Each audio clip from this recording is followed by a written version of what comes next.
for today's video, we're going to unbox one of the most popular Bluetooth speakers, JBL Go 2. It became popular because of its size and because of its price.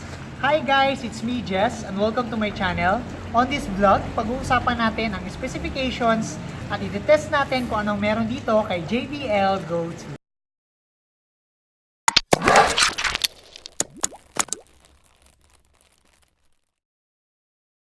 So I'm here to unbox the best prepaid internet in the Philippines. What struck me is for $999, you can have up to 65 gig of internet valid for 30 days.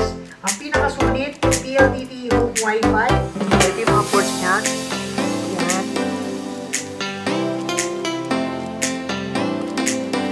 So speed test tayo. And let's see. Ano siya kabilis.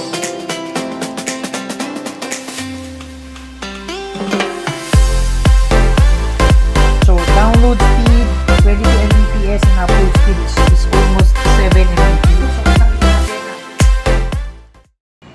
So ito yung JBL Go 2. Nagustuhan ko dito yung nakalagay sa box na yung 5 hours yung playtime niya, tapos 1 hour lang fully charged na siya.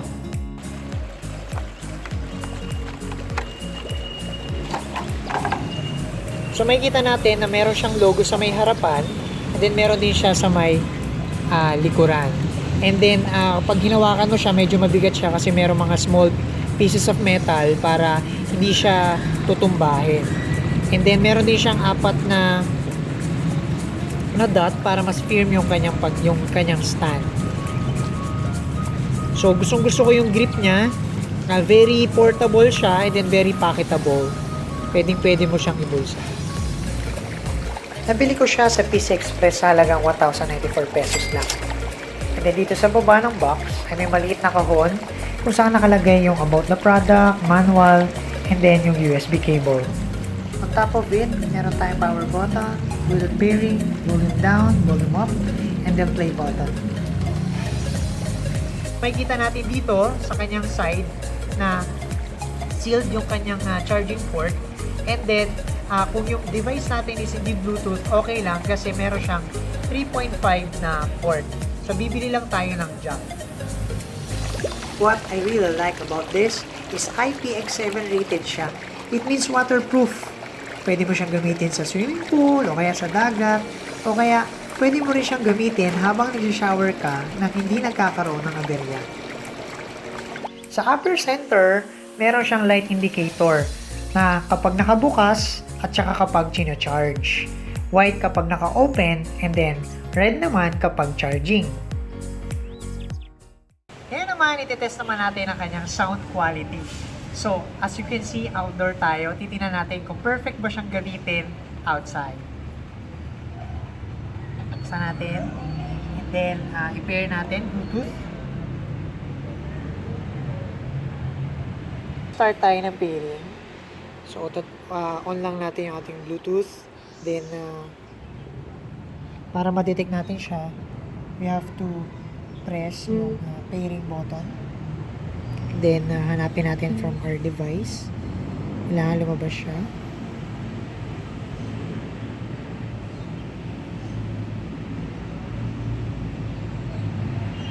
Ayan. So, connect lang natin. And then, make sure, no, nakatodo tayo para makita natin kung gaano siya kalakas. So, search tayo. The music.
Again, of course, sa price, sa design, sa pagiging waterproof, sa pagiging portable, and then sa JBL branding.